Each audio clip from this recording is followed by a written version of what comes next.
안녕하세요. 옛 이야기입니다. 옛 이야기의 사연을 여러분들에게 읽어드릴 DJ 유진입니다. 구독과 좋아요는 채널 운영에 큰 힘이 됩니다. 꼭 부탁드리며 저는 여러분들의 댓글도 모두 읽고 있으니 댓글도 많은 참여 부탁드립니다. 그럼 오늘의 사연 바로 시작할게요. 너만 아니었어도. 제가 살면서 가장 많이 들은 말을 꼽으라면 단연 이거였죠. 그리고 두 번째가 재수없는 이라는 말이었습니다. 인정할 건 인정해야겠죠. 맞아요. 저는 사실 태어날 때부터 불운한 아이였습니다. 원래 저는 쌍둥이였다고 해요. 딸과 아들. 하지만 탯줄에 목이 감겨서 제 남동생인지 오빠인지 모를 가족을 잃었죠. 거기에 더해 어머니도 자궁에 문제가 생겨 다시 아이를 낳을 수 없게 되었습니다. 물론 그게 제 탓은 아니었다고 생각해요. 하지만 조부모님의 생각은 달랐습니다. 제가 밥을 조금만 많이 먹어도 끈질긴 목숨을 연명하려고 한다. 욕심이 많으니 혼자 살겠다고 장손을 죽였다. 라며 험한 말을 하셨어요. 엄마 제발 그만해. 아이가 무슨 죄가 있다고 그래. 아직 어린애한테 못하는 소리가 없어 엄마는. 내가 뭘? 그럼 우리 집이 손이 귀한데 예쁘게 보여?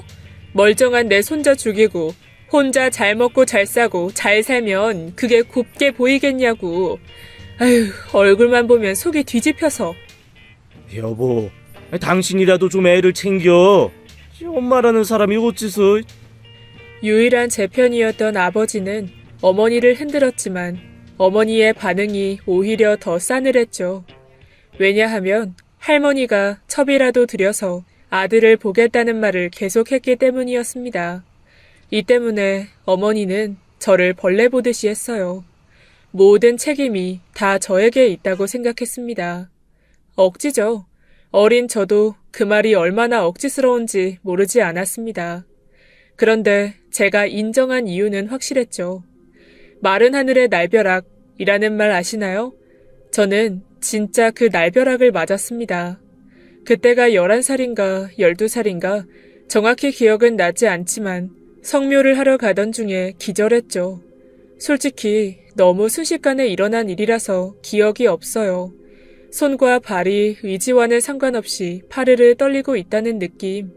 실제로 이 일은 자그마하게 지역 신문에 걸리기까지 했죠.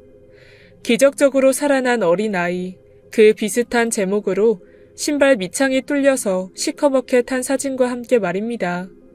저는 그 일로 인해서 몸을 움직이지 못한 채로 병원 신세를 져야 했어요.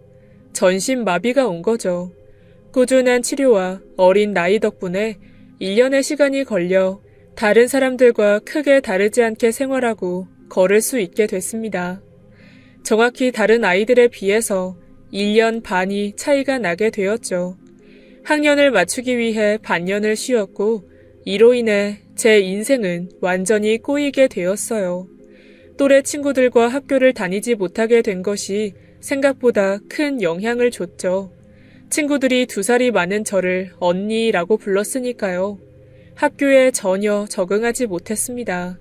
딱히 괴롭힘을 당한 것도 아니었지만 계속 겉돌기만 했죠.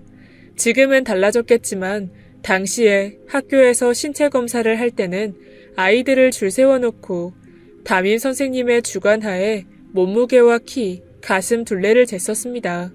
그런데 하필이면 담임 선생님이 나이 든 남자 선생님이셨어요. 얼굴에 입체적으로 튀어나온 큰 점이 있는 선생님. 굉장히 무섭기로 유명했고 체벌도 심한 분이셨죠. 화가 나면 아이들을 거꾸로 잡아서 발을 때리기도 했을 정도였어요. 곧이어 제 번호가 불렸고 저는 주춤거렸습니다. 17번 빨리 나와. 야 나오라고 얼른. 그게 선생님, 그러니까 제가요. 이게 미쳤나. 야 시간 없다고 빨리 나오라고. 겉옷 벗고. 원래대로라면 중학교에 들어갔어야 했을 나이. 단지 또래 아이들보다는 성숙해서 부끄러웠기 때문이었어요. 위에 겉옷을 벗으라는 말에 저는 싫다고 거부했죠. 그랬더니 바로 구석에 몰아넣고 제 뺨을 연달아 때리셨습니다. 너무 아파서 정신이 없을 정도로 맞았어요.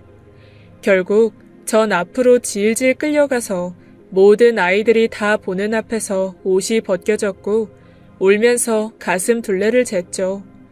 그 사건은 어린 제게 너무 충격과 큰 상처를 안겨줬습니다.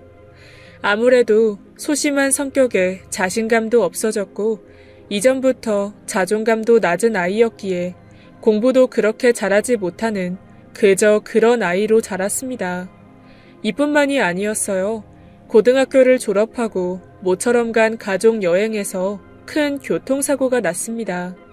어머니는 한쪽 팔을 크게 다치셨고 아버지는 중환자실에서 열흘을 넘기지 못하고 돌아가셨죠. 할머니는 그 사실을 알고 제 머리채를 잡고 흔들었어요. 자신의 아들을 살려내라고 저를 쥐어뜯고 때리면서 장례식장에서 내쫓으셨죠.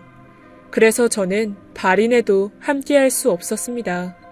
유일하게 날 사랑했던 아버지의 마지막도 보지 못했어요. 몇몇 친척들이 어린 아이에게 너무하는 거 아니냐고 거들었지만 저와 함께 버스를 타고 가고 싶진 않았는지 울고 매달리는 저를 끝내 떨어뜨려 놓고 갔죠. 심지어 어머니도 그 뒤로는 저를 보지 않았어요. 그렇게 저는 쫓겨나듯이 혼자 고시원에서 살게 되었습니다. 자기야, 난 있지. 너랑 있으면 뭔가 힘이 빠져. 우리 엄마가 그러는데 넌 죽상이라고 하더라. 얼굴에 그늘이 졌다고 나랑 안 어울리는 것 같대. 내가? 내가 마음에 안 드신데? 그건 내가 어떻게든 고쳐볼게. 이게 그런 이야기가 아니잖아. 못 알아들어? 헤어지자고 하는 거잖아. 너도 스스로가 알잖아. 그러니까 매번 재수 없다고 하고 모든 게 본인 탓이고 옆에 있는 사람이 얼마나 그게 답답한 줄 알아? 나도 숨이 막힌다고. 정말 너랑 있다 보면 진짜로 재수 온 붙는 기분이 든단 말이야. 알아? 내가 더 잘할게. 우리 5년을 만났잖아. 나 곧 결혼해. 좋아하는 사람 생겼어. 궁합도 좋다고 엄마가 좋아하기도 하고. 결혼? 차라리 그냥 내가 싫다고 하지 그랬어? 헤어지자고 말할 용기도 없어서 엄마 핑계, 궁합 핑계야? 이게 왜 내 탓이야? 그래, 내 잘못도 있지. 근데 너도 그래. 세상 무너진 것처럼 한숨 쉬고 울고 짜고 곁에 있는 나도 힘들 때가 있는데 기댈 수가 없어. 혼자 서 있는 것처럼 힘들어하는 애한테 내가 뭘 할 수 있냐? 나도 같이 울까? 그래야 해? 야, 나도 웃고 희망적이고 긍정적인 사람이 편하더라. 그럼 말해주지 그랬어? 그럼 고치기라도 하잖아. 몰랐으니까. 내가 너 보호해주고 싶었으니까. 근데 아니더라. 아니었어, 넌. 너라는 여자는 늘 우울함에 들어갈 준비하고 있는 사람처럼 보였어. 그리고 솔직히 너 좀 소름 끼쳐. 진짜 굿이라도 해봐. 굿이라도 해봐. 그게 5년 사귄 제 첫사랑의 마지막 말이었어요. 22살, 대학도 가지 않고 바로 사회에 뛰어들어 만나게 된 그 사람은 제 첫사랑이었습니다. 저와 함께 여행을 간 곳에서 술 취한 사람들에게 폭행을 당하게 되었고 저를 보호하려던 그 사람이 다쳐서 다리를 절게 되었죠.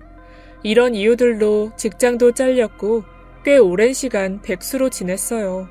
병원에서 재활치료를 하면서 성격이 180도 바뀌었고 분명 좋은 사람이었는데 유독 저에게는 모질게 대하기 시작했죠. 모든 게 저 때문 같았습니다. 그래서 저는 책임지고 싶었어요. 하지만 그런 기회마저도 주지 않았죠. 사고 후 3년 일하는 시간 동안 최선을 다해서 간호했는데 말입니다. 이제 더는 절 사랑하지 않는다니. 그때 전 완전히 받아들였습니다. 저라는 사람은 어딜 가나 불운을 몰고 다닌다는 걸 말이죠. 저도 알아요. 제가 자학적이라는 걸 말이죠.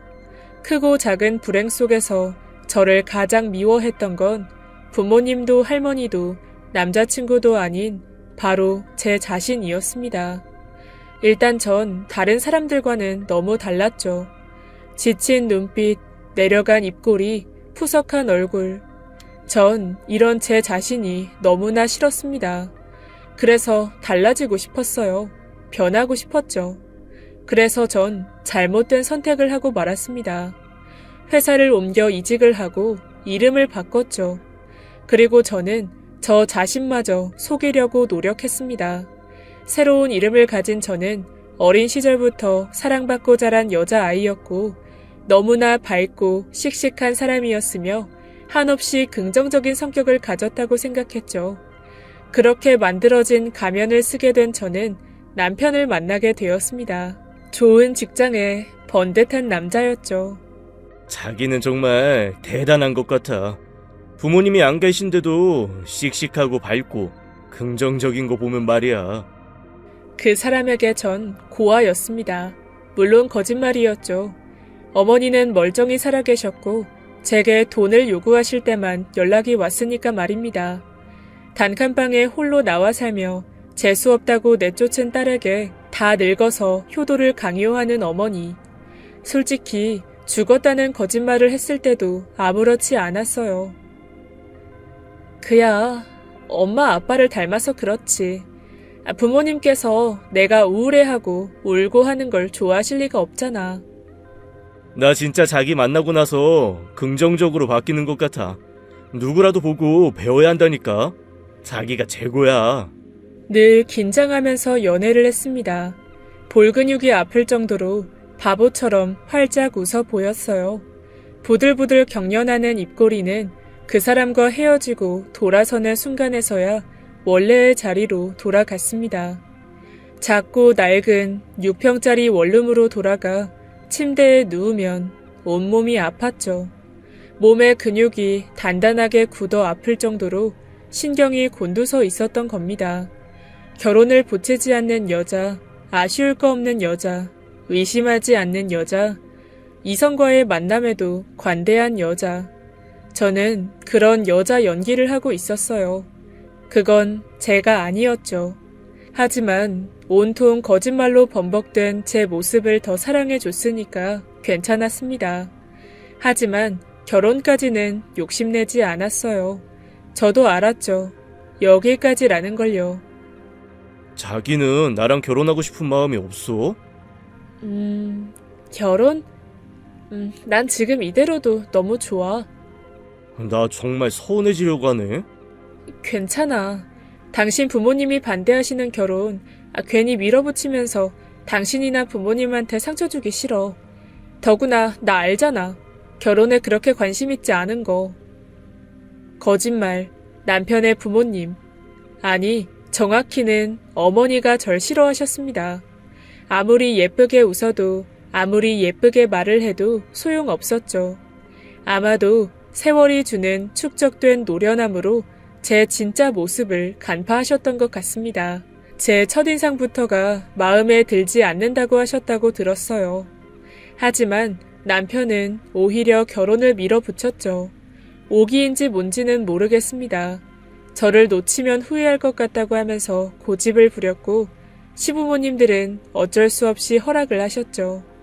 대신 1년간은 시집살이를 하며 살림을 배우라는 조건을 거셨어요. 그렇게 저희는 부부가 되었습니다. 뭐? 살림을 하라니까 돈을 벌겠다고? 네, 일은 해야죠. 이제까지 늘 그랬고요. 요즘은 다 일해요. 무엇보다 남편이 잘 번다고 일을 그만두는 건 아닌 것 같기도 하고요. 저는 씩씩한 여자 흉내를 내면서 웃었어요. 봐, 내가 정말 장가 잘 갔다니까. 아니, 그거 몇 푼이나 번다고 고집을 피우길? 왜 엄마? 다른 여자들은 결혼하면 놀 생각만 해. 애들 학원으로 내돌리고 커피나 마시면서. 그런데 이 사람 절대 그러지가 않아. 좋잖아. 뭐, 그야 그렇지. 그래도 집안일이라는 건 그렇지가 않아. 괜찮아요, 어머니. 저 정말 잘할게요. 하지만 실상은 달랐죠. 저는 당장 돈이 필요했던 겁니다. 어머니에게 줄 돈이 먼저 간 자신의 아들과 남편을 생각하면서 술에 취해 있을 돈이요. 특히나 몰래 한 결혼을 지키기 위해서 모든 게 제 탓이라고 믿는 어머니의 당연한 요구를 들어줄 수밖에 없었습니다. 그럼 좋다. 내가 그 돈을 주마. 우리 가게에서 일을 해보던가 요리도 배우고 하면 좋지 않니? 쉽지 않았어요. 문제가 생긴 건 고속도로 휴게소에서 식당을 운영하고 있었던 시부모님을 돕기 시작하면서부터였습니다. 손이 왜 그렇게 굼떠? 빨리빨리 치워야지. 주문 들어왔잖아. 그럼 빨리 반찬부터 놓고.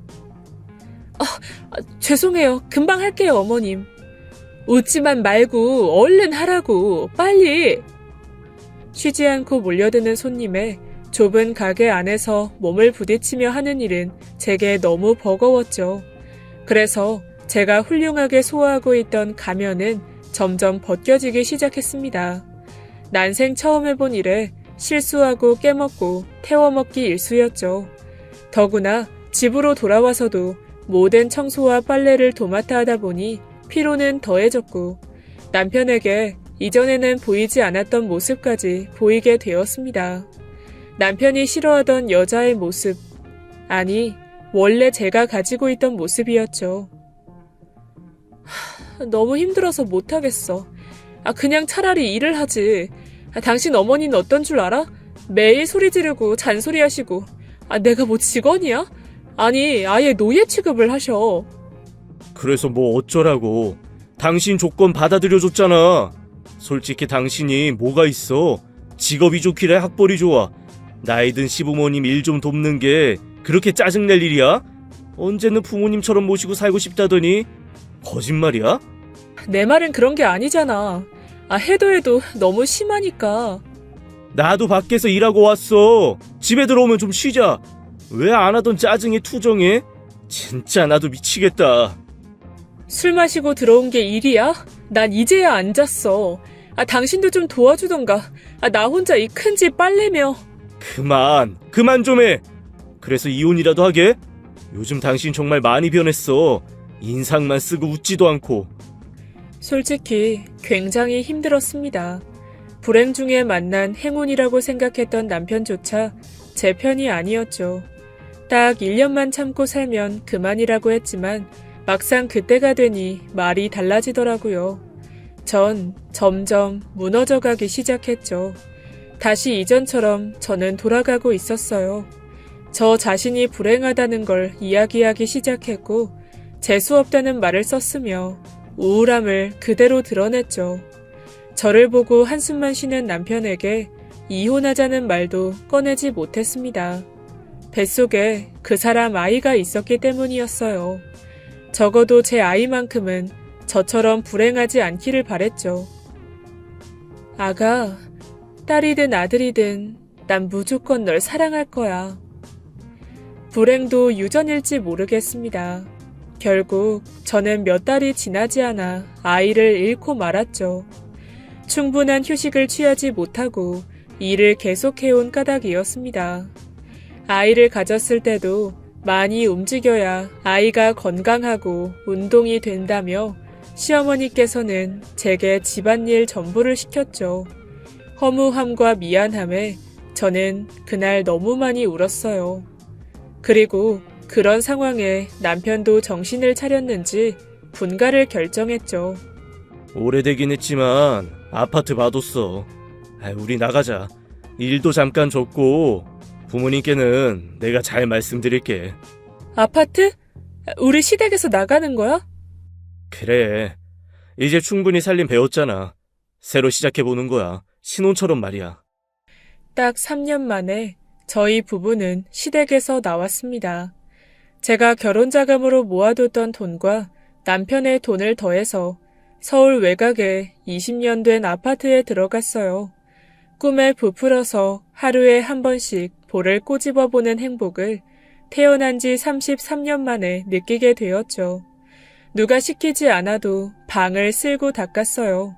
내 집이라는 생각에 피곤한지도 몰랐습니다.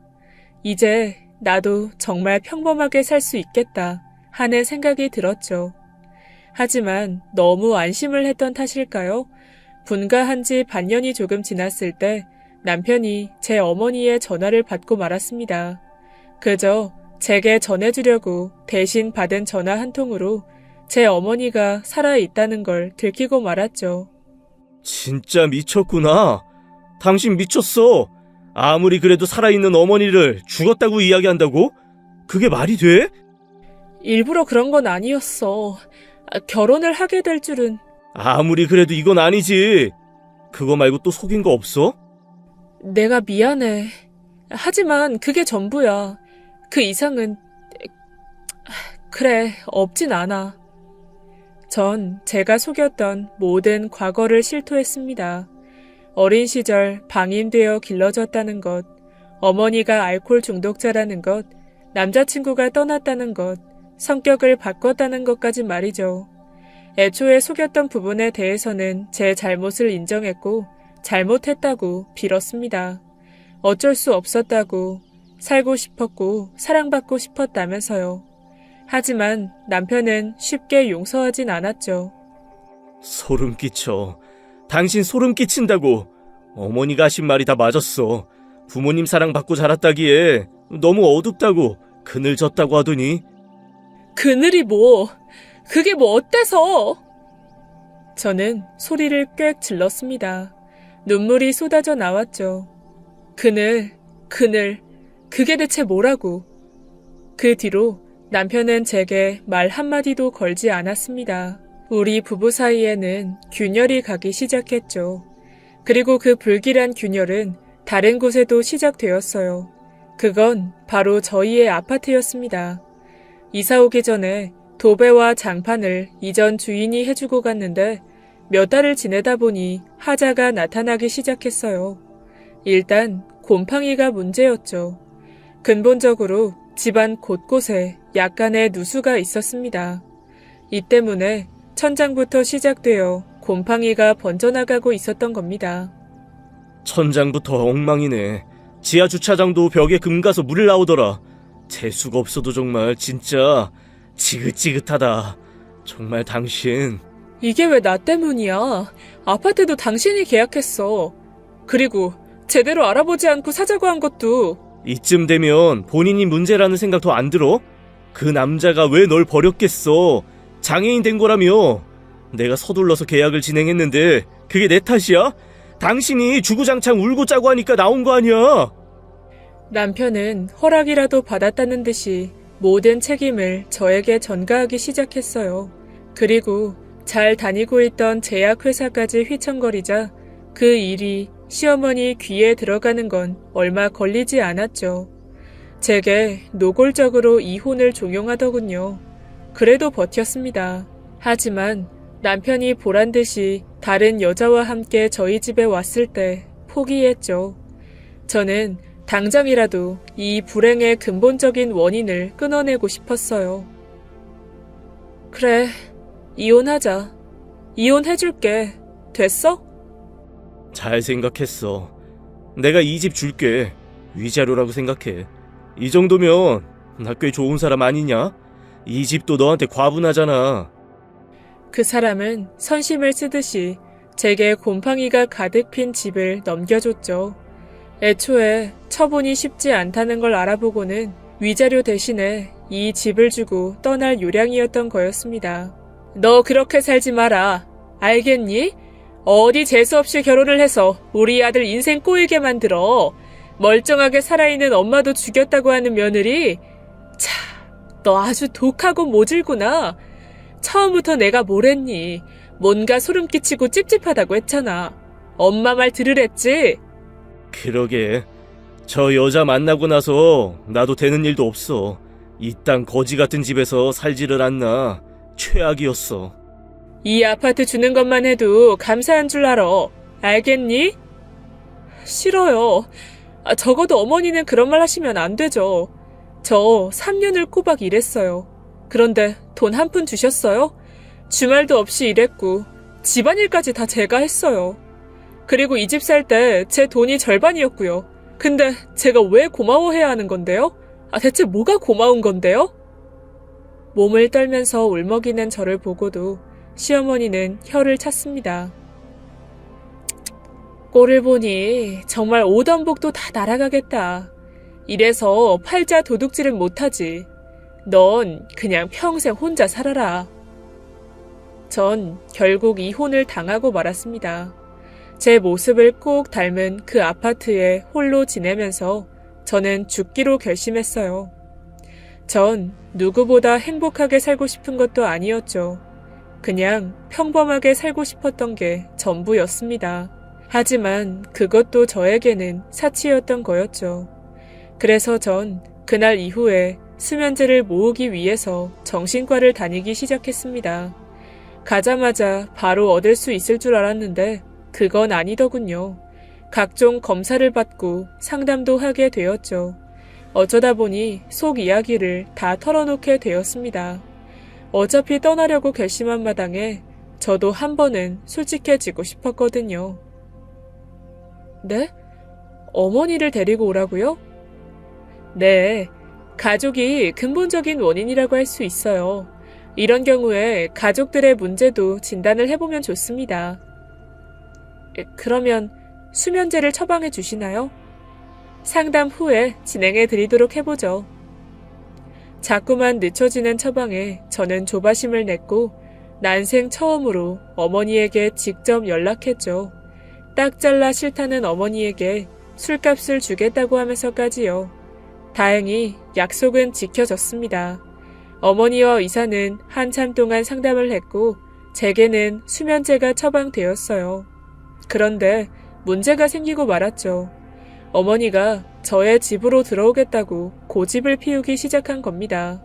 싫다고. 나 혼자 살 거야. 그니까 제발. 갈 곳이 없는데 어째. 나 이 겨울에 나가서 잘까? 넌 내가 죽어야 속이 시원해. 그런 거야. 최악이었죠. 부들부들 손을 들고 있는 어머니, 곰팡이 냄새가 가득한 집, 그리고 죽기로 결심한 저까지 총체적인 불행들이 모두 한자리에 있는 건 고역이었습니다. 죽음으로 내모는 느낌마저 들었어요. 죽음에 대한 의지가 혹여나 약해질까봐 삶이 저에게 한 가닥의 희망도 주지 않으려는 것 같았죠. 그나마 제가 견딜 수 있었던 건 수면제를 거의 다 모았기 때문이었습니다. 저는 주변을 정리하기 시작했고 보험 수급자 이름도 어머니로 변경했죠. 그리고 제 생일날에 맞춰 잠든 어머니를 확인하고 화장실로 가 문을 걸어 잠그고 약을 몽땅 털어 넣었습니다. 애초에 나 같은 건 태어나지도 말았어야 됐는데 탯줄을 목에 감고 태어나야 했던 건 나였어. 아랫배는 뜨거워졌고 호흡은 잦아들었고 정신은 몽롱해졌죠.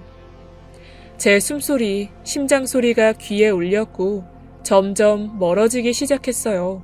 죽음이란 이런 느낌이구나 하는 생각을 하며 눈을 감았습니다. 그런데 정신이 들었을 때 저는 병원에 누워 있었어요. 제가 살아있다는 걸 알게 된 순간 저는 순간 소리를 질렀고 몸을 비틀었죠. 왜 난 죽지도 못하는데? 왜? 내가 태어난 것도 마음대로 못했는데 왜? 눈물이 줄줄 흘러나왔어요. 어머니는 그런 저의 몸을 잡고 끌어안았습니다. 전 그런 어머니를 밀어내고 또 밀어냈죠. 선생님이 그러더라. 너 죽으려고 하는 것 같다고. 나더러 너 살리라고 그러시더라. 부모라면 그래야 된다고. 에휴, 내가 미쳤지. 어린 너한테 그러면 안 되는 건데 내가. 왜?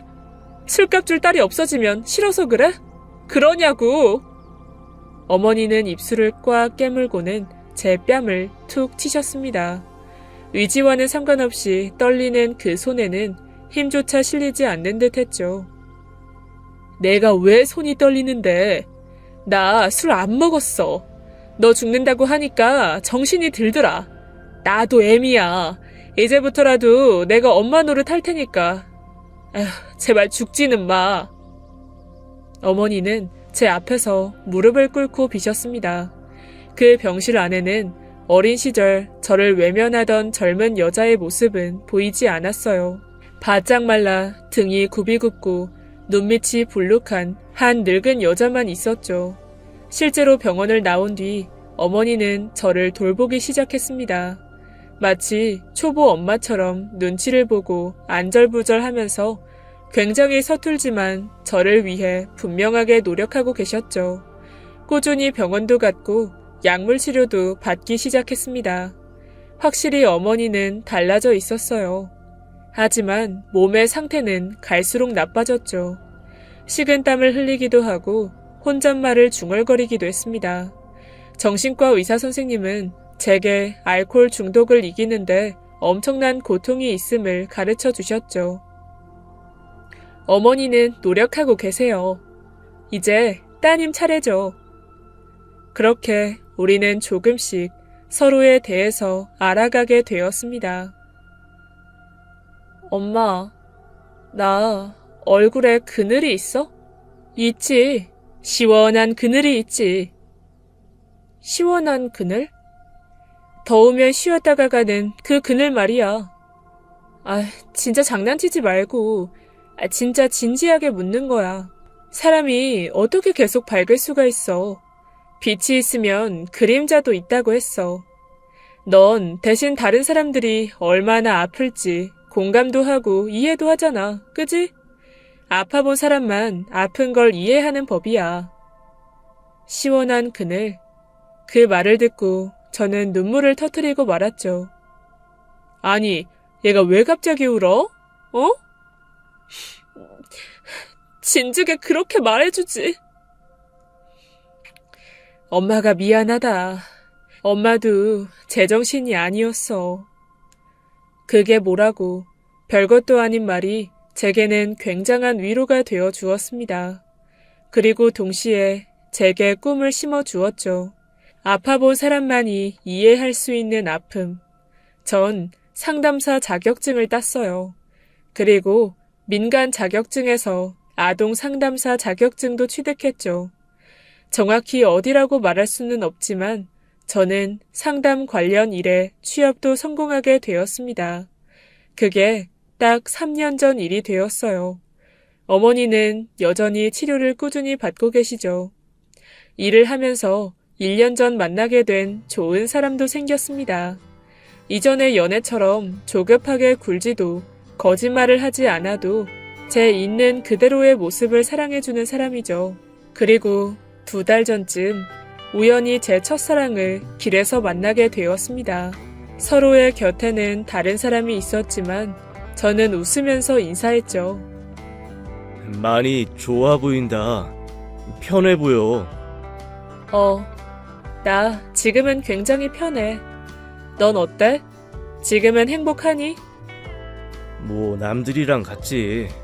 행복해. 딸도 낳았어. 그래, 다행이야. 너도 편해 보여서. 저기 널 만나면 이 말 해주고 싶었어. 그 사고 난 거 사실 내 탓이었다고. 그때는 누구라도 원망하지 않으면 힘들었어. 그래서 내가 너한테 너무 나쁘게 굴었지. 1살 2살 먹으면서 후회했어. 내가 너한테 했던 그 말들 언젠가 만나면 사과하고 싶었어. 나도 마찬가지였어. 나도 어렸으니까. 널 책임지려고 했고 너에게 부담만 줬지. 저희 둘은 악수했습니다. 그리고 각자의 연인 곁으로 돌아갔죠. 꽤 멋진 이별이라고 생각했어요.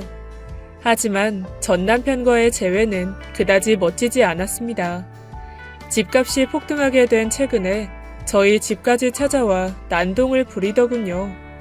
저와 헤어지고 일자리를 잃고 휴게소 자리도 계약이 끝나 비워주게 되면서 가세가 많이 기울었다고 합니다. 그런데 최근에 아파트 값이 3배, 4배로 뛰면서 그게 갑자기 아까워진 거죠. 우습더군요. 전 그냥 경찰을 불렀습니다. 더 이상 말이 통하지 않을 것 같았죠. 어머니는 경찰들이 제지하기 전까지 계속 전 남편 얼굴에 소금을 뿌리셨습니다. 얼마나 뿌렸는지 머리가 새하얗게 보일 정도였죠. 나 절대로 이 집 포기 안 할 거야. 알아? 네네, 잘 들었고요. 다음에 또 오면 진짜 고소할 거야. 알았지? 어디 또 와봐라. 그때는 아주 염장을 해줄 테니까. 그 사람 아직까지도 계속 연락이 오고 있어요. 다시 합치자면서 사정을 하고 울고 짜고 난리도 아니었죠. 하지만 이제 더는 그런 걸 신경 쓰지 않습니다. 예전 같으면 제가 행복해지려고 할 때 찾아온 불행이라고 여겼을 저였지만 제가 사는 아파트 가격이 폭등했다는 소식을 전하러 온 제비쯤으로 생각하고 있어요. 예전에는 왜 몰랐을까요? 빛이 있으면 그림자가 있기 마련인데 저는 늘 그림자의 시선을 고정한 채 살아왔던 것 같습니다. 운 좋게 태어난 아이, 벼락을 맞고도 살아난 아이, 죽음에서도 살아난 행운아, 그게 저였어요. 얼굴에 시원한 그늘을 들이우고 누구라도 쉬어갈 수 있도록 이야기를 들어주는 제 일이, 그리고 제 자신이 지금은 너무도 좋습니다. 난 너무 불행해.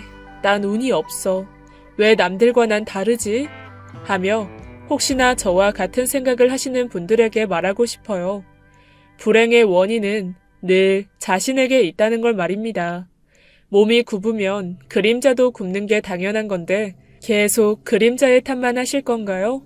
몸을 세우고 그림자를 바로 만들 사람은 자기 자신뿐이라는 걸 꼭 기억해 주셨으면 합니다. 불행을 치료할 사람도 저 자신뿐이거든요. 부디 모두 행복하시길 바랍니다. 지금까지 예디학이었습니다. 끝까지 함께 해주신 여러분 진심으로 감사드리며 저는 내일 이 시간 다시 돌아올게요. 감사합니다.